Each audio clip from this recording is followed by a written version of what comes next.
సమ్మర్లో ముల్లంగి బాగా దొరుకుతుందండి. ఈ ముల్లంగితో సాంబార్ ఎలా పెట్టుకోవాలో చూపిస్తాను నేను.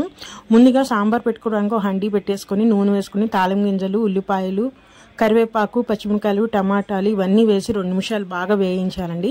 ఇప్పుడు కట్ చేసుకున్న ముల్లంగి, పసుపు వేసేసి బాగా కలిపేసేసి మూత పెట్టేసుకొని ఒక 5 నిమిషాలు మగ్గించాలి.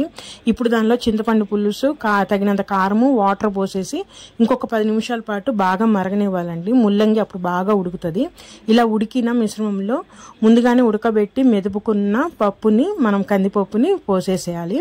ఈ విధంగా పోసేసి తగినంత వాటర్ పోసేసుకొని మనము ఇప్పుడు దీనికి సరిపడా సాల్ట్, 2 స్పూన్ల సాంబార్ పౌడర్ వేసేసి బాగా కలిపిచ్చేసి 10 నిమిషాల పాటు బాగా మరగబెట్టాలండి సాంబారు.